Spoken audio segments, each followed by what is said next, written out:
Gloria a Dios. Bueno, vamos a compartir ahora, hermanos, la palabra, ¿sí? El tiempo de la predicación, de la reflexión en la palabra. Le puse como título a este mensaje el plan perfecto, ¿sí? Vamos a leer en el libro de Jeremías, el capítulo 29. Vamos a leer los primeros 14 versículos y vamos a reflexionar en esta palabra, ¿sí? El día de hoy. ¿Tienen ganas o no? ¿Sí? ¿Cuánto me dan? ¿30 minutos? ¿Quién me da 30 minutos? Poquito. ¿40? Ahí ya nadie, ¿no? ¿20? ¿Ya se quieren ir a cenar? Jeremías escribió desde Jerusalén una carta a los ancianos, a los sacerdotes, a los profetas y a todos los que el rey Nabucodonosor había desterrado a Babilonia. Esto sucedió luego de que el rey Joaquín, la reina madre, los funcionarios de la corte, los demás funcionarios de Judá y todos los artífices y los artesanos fueran deportados de Jerusalén. Envió la carta con Elasa, hijo de Safán, y Gemarías, hijo de Hilcías, cuando fueron a Babilonia como embajadores del rey Sedequías ante Nabucodonosor. Esto decía la carta de Jeremías. Esto dice el Señor de los ejércitos celestiales, Dios de Israel, a los cautivos que él desterró de Jerusalén a Babilonia. Edifiquen casas y hagan planes para quedarse, planten huertos y coman del fruto que produzcan. Cásense y tengan hijos. Luego, encuentren esposos y esposas para ellos, para que tengan muchos nietos. Multiplíquense, no disminuyan, y trabajen por la paz y prosperidad de la ciudad, donde los envié al destierro. Pidan al Señor por la ciudad, porque del bienestar de la ciudad dependerá el bienestar de ustedes. Esto dice el Señor de los ejércitos celestiales, Dios de Israel. Gracias, Gastón. Bueno, vamos del 1 otra vez. Se asustaron, ¿eh? Trabajen por la paz y prosperidad de la ciudad donde los envía al destierro. Pidan al Señor por la ciudad, porque el bienestar de la ciudad dependerá el bienestar de ustedes. Esto dice el Señor de los ejércitos celestiales, Dios de Israel. No permitan que los engañen los profetas y los adivinos que están entre ustedes en la tierra de Babilonia. No presten atención a sus sueños, porque les dicen mentiras en mi nombre. Yo no los envié, dice el Señor. Esto dice el Señor. Ustedes permanecerán en Babilonia durante 70 años, pero luego vendré y cumpliré todas las cosas buenas que les prometí, y los llevaré de regreso a casa, pues yo sé los planes que tengo para ustedes, dice el Señor. Son planes para lo bueno y no para lo malo, para darles un futuro y una esperanza. En esos días, cuando oren, los escucharé. Si me buscan de todo corazón, podrán encontrarme. Sí, me encontrarán, dice el Señor. Pondré fin a su cautiverio y restableceré su bienestar. Los reuniré de todas las naciones a donde los envié y los llevaré a casa de regreso a su propia tierra.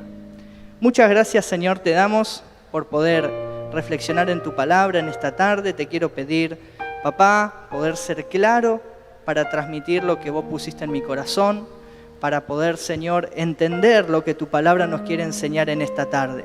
Poné atentos nuestros oídos, Señor, a lo que vos querés decirnos.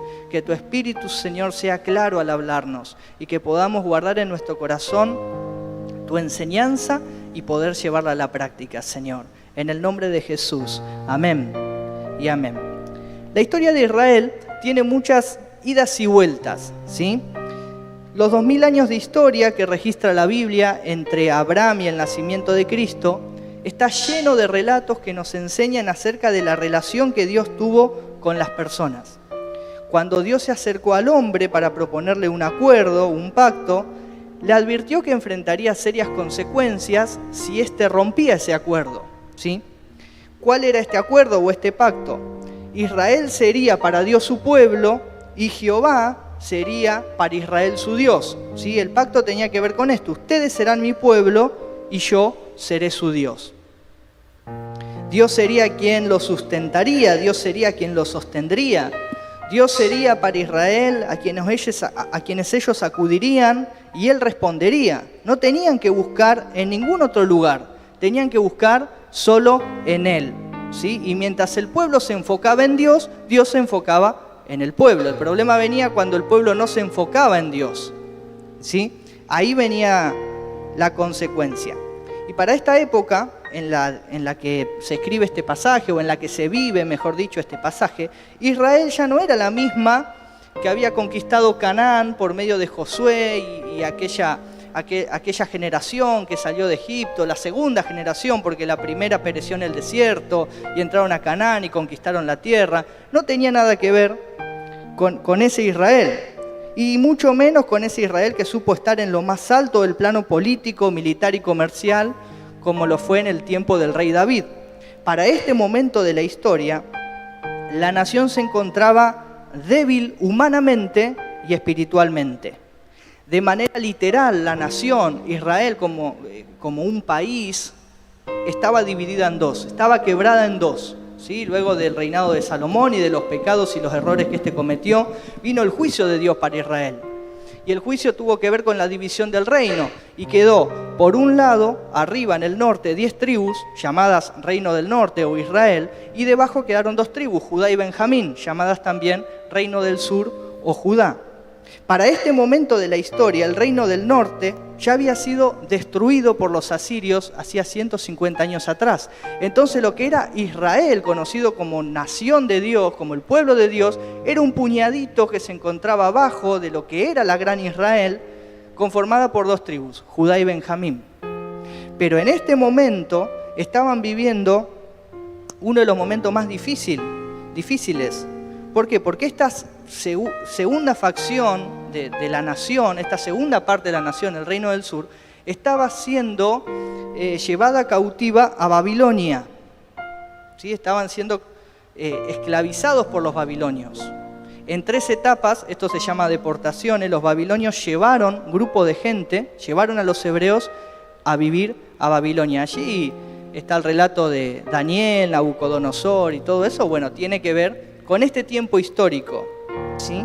Y esta carta que escribe el profeta al pueblo se escribe después de la segunda deportación, así que faltaba solo una deportación, ya la nación tenía un puñadito de gente nomás y estaba pasando un momento muy difícil. Pero esta carta que envía el profeta Jeremías de parte de Dios le da una lección al pueblo y también nos da una lección a nosotros. Y esa lección, ¿sabes cuál es? Que a pesar de estar en un escenario difícil, porque en verdad que la nación estaba pasando un momento muy crítico, podemos salir adelante y seguir avanzando porque Dios está con nosotros. ¿Amén? Eso es lo que Dios le quería transmitir al pueblo. Están viviendo un momento muy difícil, crítico. La nación ya no quedaba nada, solo un puñadito. De lo que fue la gran Israel, solo quedaba un puñadito. Y Dios a través de esta carta intenta llevarle esperanza, porque le dice, yo no me olvidé de ustedes. Sí, a mí me gustaría que podamos ver ahora algunas enseñanzas, ¿sí? Compartir algunos principios que nos enseñan la palabra de Dios en relación a este texto, para poder pararnos firmes y avanzar a pesar de los diferentes escenarios que la vida nos presenta, ¿sí? Entonces, la primera enseñanza la titulé, el escenario no debe limitarnos. Y vamos a leer por cada ítem algún versículo, a releer, ¿sí? Lo que ya leímos al principio. Entonces, el escenario no debe limitarnos. Dice el versículo 5, edifiquen casas y hagan planes para quedarse, planten huertos y coman del fruto que produzcan, cásense y tengan hijos, luego encuentren esposos y esposas para ellos para que tengan muchos nietos, multiplíquense, no disminuyan. Si fíjense la palabra que le da Dios al pueblo cuando el pueblo estaba ya totalmente o casi destruido, si estaba en sus últimos momentos. ¿Sabes? No importa el escenario que la vida nos presente, porque necesitamos entender que si Dios está con nosotros, podemos alcanzar los sueños, podemos alcanzar las metas, podemos salir adelante. Porque Dios está con nosotros. Y esa es la enseñanza que Dios le quiere dar a la nación.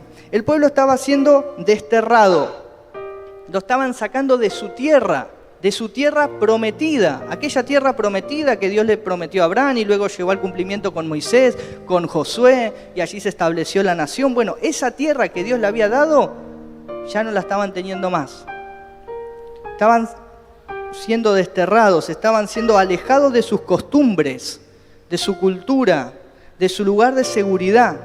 Y sin embargo, en medio de eso, Dios le dice, edifiquen, planten huertos, cásense, multiplíquense y no disminuyan. ¿Sí? Es como una palabra alentadora en medio de una situación muy difícil, muy compleja. ¿Sabes? Vos y yo podemos atemorizarnos por la realidad que nos toca vivir si no es la que esperamos. Y podemos quedarnos allí, en ese lugar, atemorizados, al costado del camino, sin hacer nada y esperar. En algún momento esta situación tiene que cambiar. Y mientras tanto, qué sé yo, llevaré mi vida como pueda. ¿No? A veces con ganas, a veces sin ganas, a veces me levantaré animado, otras veces desanimado, qué sé yo, como pinte, ¿no? Como dicen los chicos. Y es una opción. O podemos levantarnos en el nombre de Jesús y no limitarnos por lo que mis ojos vean alrededor. ¿Sí? Pelear por mis sueños, pelear por las metas. Debemos pelear, levantarnos y pelear, porque la vida se trata de eso.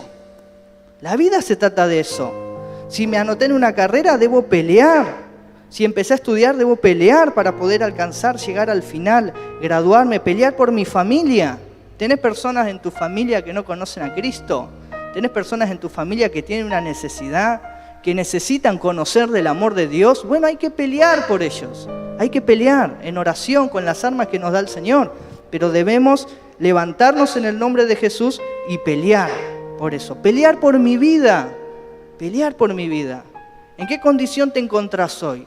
Reflexiona un poquito para vos mismo, yo reflexiono para mí. ¿En qué momento de tu vida te encontrás? ¿Está todo bien o hay algo que tenés que ajustar? ¿Está todo bien? ¿Marcha todo bien? ¿O hay algo que quizás estás luchando con algún vicio que no podés dejar? Tenés que pelear, tenés que luchar. Quizás estás pasando un dolor, algo que te cuesta sanar. Y bueno, y hay que pelear. Porque Dios está con nosotros, ¿sí? Quizás está pasando algún problema que no se puede resolver. Bueno, ¿sabes qué? Cualquier situación que podamos estar viviendo, Dios no nos quiere para siempre en ese lugar. No nos quiere para siempre en ese lugar. Tenemos que levantarnos. Cristo vino a traernos una vida plena y abundante, pero tenemos que levantarnos, edificar, hacer planes, multiplicarnos y no disminuir. No debemos volver atrás. De donde Dios nos sacó, no debemos volver. Ir siempre por más, ir siempre por más. Amén. Y esa es una de las primeras enseñanzas que quiero compartirte en esta tarde. El escenario no debe limitarnos. Si Dios te dio la capacidad de soñar es porque Él puede hacer realidad tus sueños. La segunda enseñanza que te quiero compartir, vamos rápido porque son 17, así llegamos con la media hora que les prometí. El escenario no debe distraernos, ¿sí? ¿Por qué? Porque tenemos una misión. Dice, trabajen por la paz y prosperidad de la ciudad donde los envía el destierro. Pidan al Señor por la ciudad, porque del bienestar de la ciudad dependerá el bienestar de ustedes. ¿Saben? Tenemos una misión. Cristo nos dejó una misión. Jesús nos dejó el mandato de predicar el Evangelio, de enseñar la palabra de Dios. Esto es nada más ni nada menos que multiplicarnos en otros creyentes, en poder bendecir a otro y el que no conoce a Cristo que tenga la posibilidad de ser predicado. Quizás no lo acepte, pero nuestra tarea es predicarlo, predicar del amor de Dios, y no solo de la boca para afuera, sino también a través de nuestra vida misma, de lo que somos, ¿sí? Es una tarea, una misión universal que Dios le dejó a la iglesia, nos dejó a todos los creyentes y es innegociable. Y esto lo tenemos que llevar a cabo más allá de las situaciones difíciles que nos toquen atravesar, ¿sí? Nuestra misión debe llevarse a cabo de todos modos, ¿sí? Porque hay una realidad, hay un conflicto, algo hablamos en la noche de adoración, aquellos que pudimos estar, hay un conflicto mayor que tiene el hombre, el ser humano, que es la muerte eterna, ¿sí? Más allá de todo conflicto terrenal que podamos tener. Nuestra vida sin Cristo se va al infierno. Nuestra vida sin Cristo se va al infierno. Y hay gente que no conoce a Cristo. ¿Y nuestra misión cuál es? Llevarle la palabra. Amén. En este mundo de tinieblas y oscuridad somos llamados a ser la sal y la luz y poder ser de influencia a los demás, de poder influenciar, que vean en nosotros, como dijo un hermano en esta semana, un espíritu superior, que vean en nosotros algo diferente, pero algo diferente para bien, no para mal, ¿sí? ¿Me siguen? El pueblo de Dios estaba siendo llevado a un lugar que no era su tierra. El ustedes imagínense ese escenario, ¿no? Los babilonios tenían una cultura totalmente diferente a la que ellos conocían. No tomaban mate los babilonios. Babilonia era una tierra politeísta, que hasta incluso endiosaban a sus propios gobernantes. A los mismos gobernantes, los mismos que gobernaban, que estaban allí en el poder, le hacían allí estatuas y tenían que adorarlos. Por ejemplo, Nabucodonosor, sin ir más lejos, le hicieron una estatua de oro y todos los habitantes de Babilonia debían postrarse frente a ella y adorarla. Y el que no lo hacía le esperaba la muerte.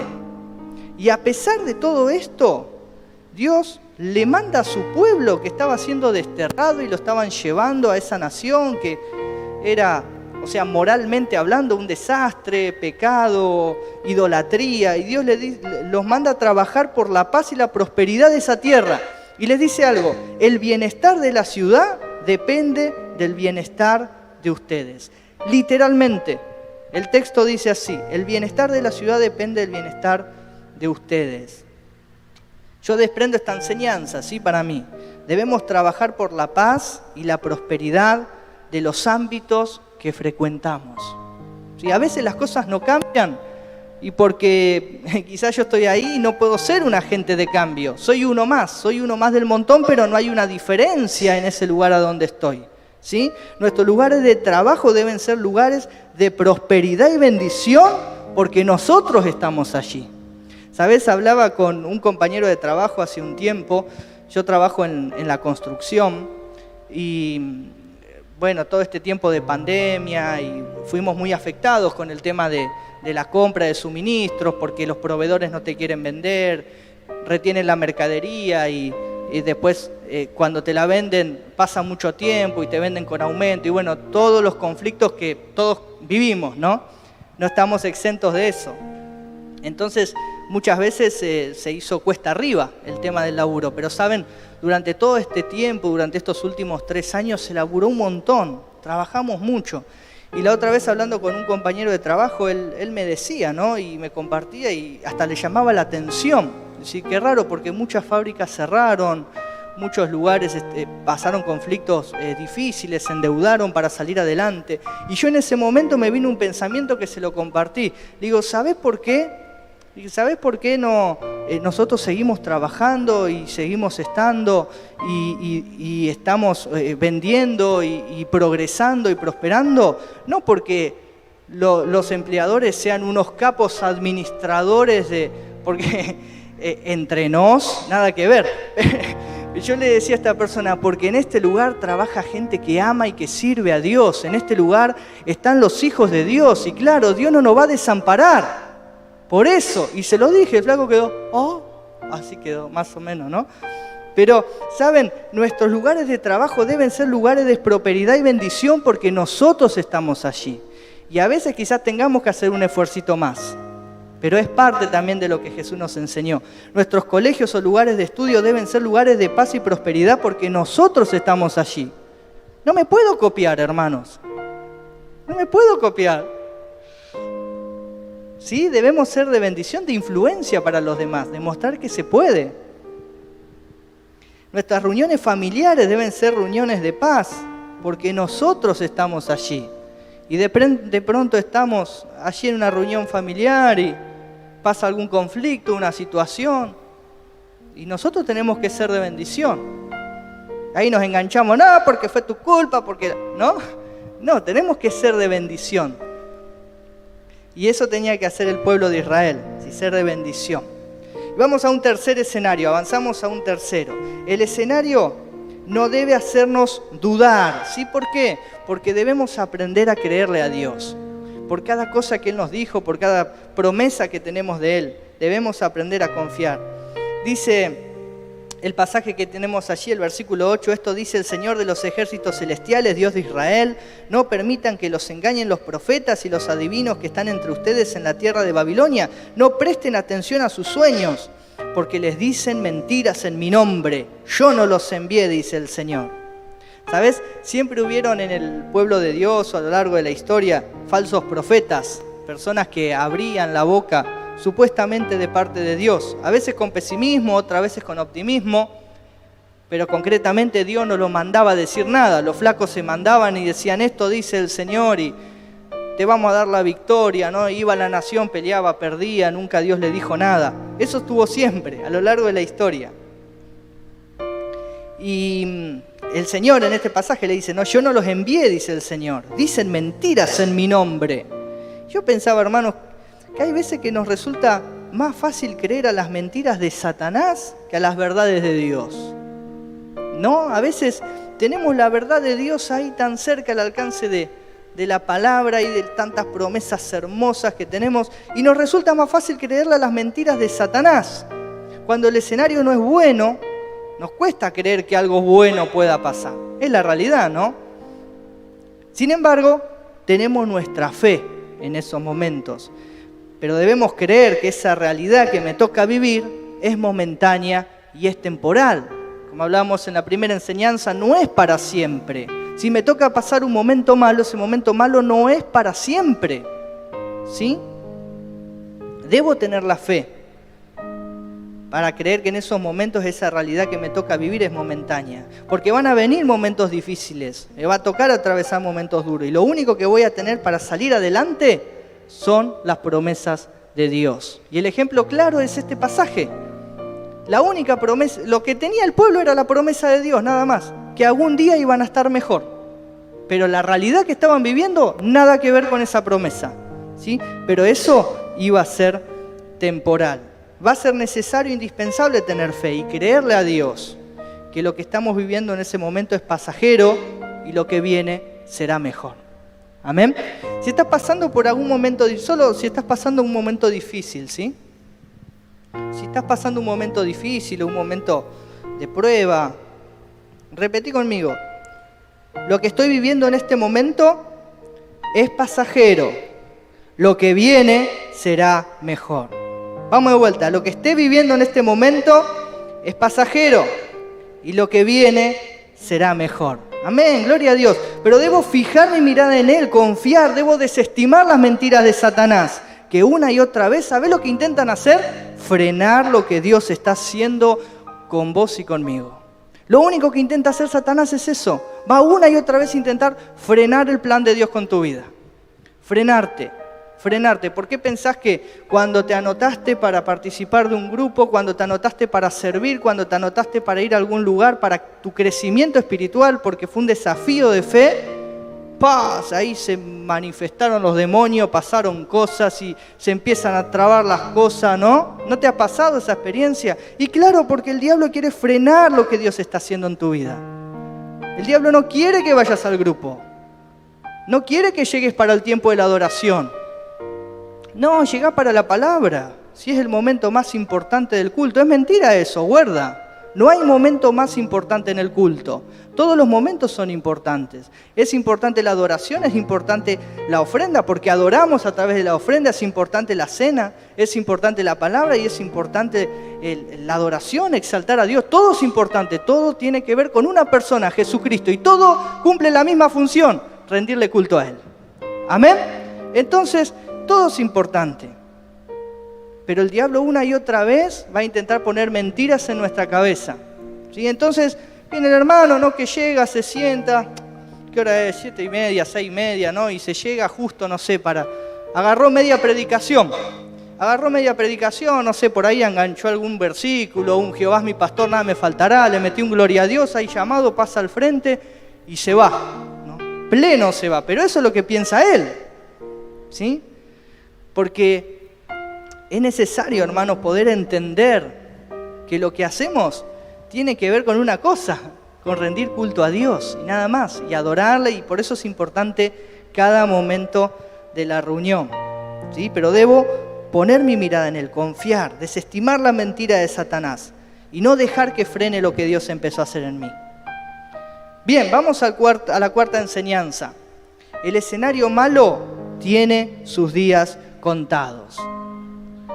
Esto dice el Señor: ustedes permanecerán en Babilonia durante 70 años, pero luego vendré y cumpliré todas las cosas buenas que les prometí y los llevaré de regreso a casa. Hay una vieja canción que dice: nada es para siempre, pero no le voy a pedir a los chicos que la toquen porque creo que no es cristiana. Entonces, por las dudas no la hagamos. ¿Sabes? Los israelitas estaban pasando el momento más duro en su historia. Ellos ya habían pasado una situación parecida en el desierto.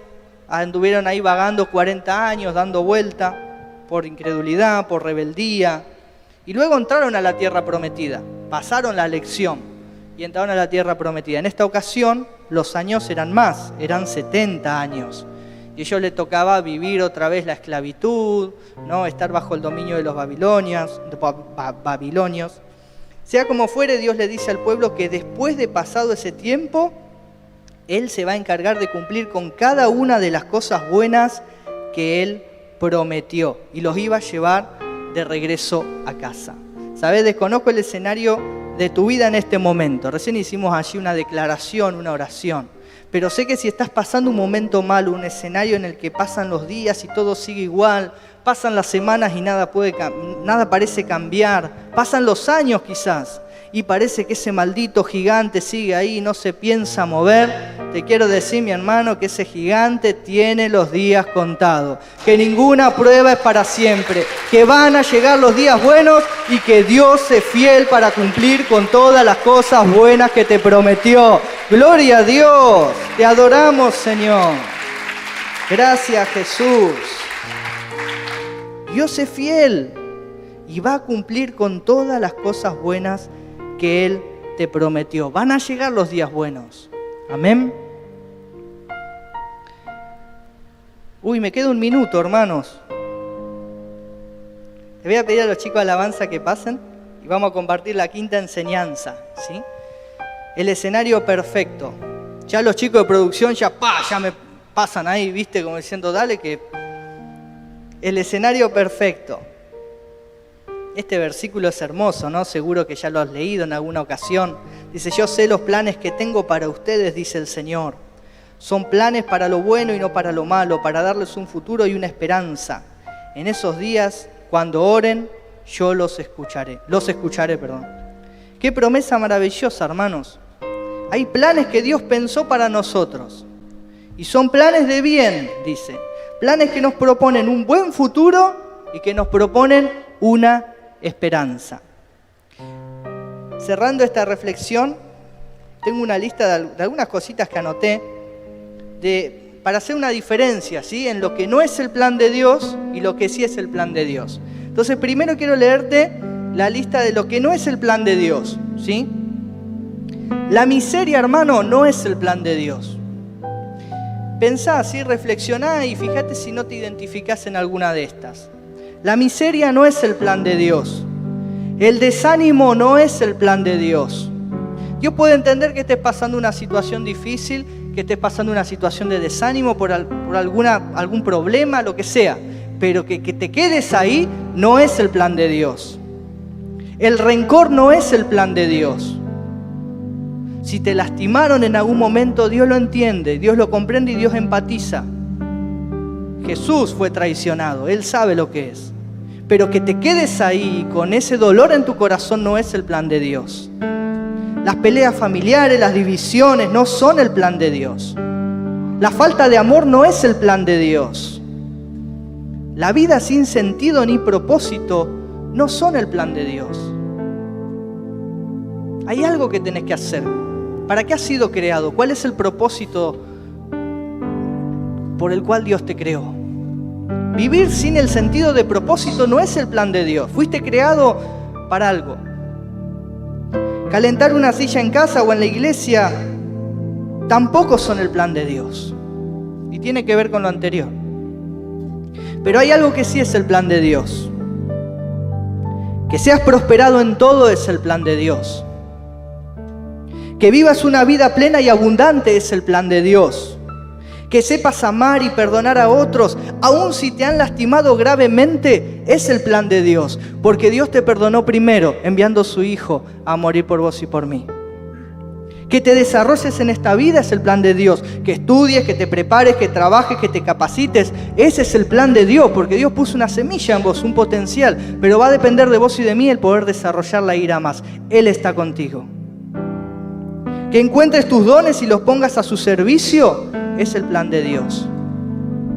¿Saben? Los dones no son capacidades que yo tengo, son capacidades divinas que Dios te dio con un propósito, edificar la iglesia. No sirve para otra cosa, ¿eh?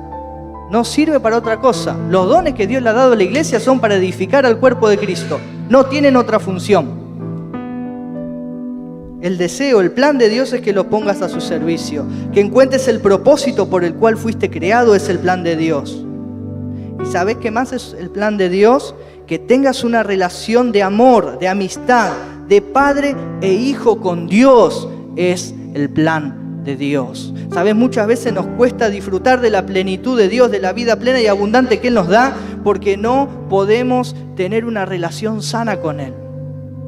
Porque nos cuesta apartar unos minutos para estar con Él. Porque nos cuesta alejar 10 minutos de algo para poder conectarme con Él. Cerrar mis ojos y decir, Señor, te necesito. Te necesito. Estoy pasando esta debilidad, estoy pasando esta situación. Volví a pecar con esto. Sí, ya sé, Señor, 17 veces, 20, 100, 200 veces. Te pido perdón siempre por lo mismo. Me da vergüenza. A veces nos cuesta eso. No, porque pasa la hora, duermo 10 minutitos más. Se me pasa el fideo. No, son todas excusas, podemos encontrar. Siempre vamos a encontrar algo, ¿no?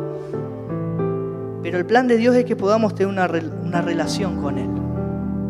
Dice el versículo 13, si me buscan de todo corazón, podrán encontrarme. Si me buscan de todo corazón, podrán encontrarme. Sí me encontrarán, dice el Señor. Pondré fin a su cautiverio y restableceré su bienestar. Los reuniré de las naciones a donde los envié y los llevaré a casa de regreso a su propia tierra. ¿Sabes? Dios no se le ocurrió que el pueblo pase esa situación difícil por capricho. Todo tenía que ver con un pacto, con un acuerdo. Lo que estaba viviendo Israel está escrito en el Éxodo, en el Levítico, en el Números. ¿Sí? En los primeros libros de la Biblia está escrito lo que le estaba tocando vivir a Israel. Eran consecuencias por romper el acuerdo que ellos tenían. Porque claro, Israel se olvidó de Dios y andaba atrás de las estatuas paganas, sin sentido, y dejaron de poner la confianza en Dios. Entonces llegaban las consecuencias. Y pasaban los años, cientos de años pasaban. Pasaban, y cada vez el juicio era más grande, hasta que llegó el juicio, el mayor juicio para la nación, la división del reino y la destrucción total. Eso relata Deuteronomio, capítulo 28. Pasa que nos quedamos con las bendiciones, ¿no? Después la otra parte del capítulo 28, 29 y habla de lo que la nación iba a enfrentar por desobedecer. Yo te invito a que te pongas de pie un segundo y que podamos disfrutar este tiempo de adoración, aprovecharlo, mejor dicho, creo que la palabra es aprovecharlo, para poder conectarnos con Él, ¿sí? Para poder buscar intimidad, buscar la presencia de Dios. No busques la manifestación, ¿sí? No busques la manifestación en sí de Dios, busca la presencia de Dios. Busca la presencia de Dios, sentir su abrazo, sentir que Él está ahí, sentir su mano, sentir su toque, sentirlo a Él, solo a Él, encontrarte con Él. ¿Sí? No intenta hacer juicio esto que estoy compartiendo, ¿sí? Para nada, sino que reflexionemos juntos. Quizás en la semana no has tenido un tiempo para conectarte y que aprovechemos estos 5 o 10 minutitos y nos conectemos, adoremos a Dios, enfoquémonos en buscar su presencia solamente ahora, ¿sí? Te adoramos, Señor. Eterno Dios, eres mi paz cuando ando en aflicción.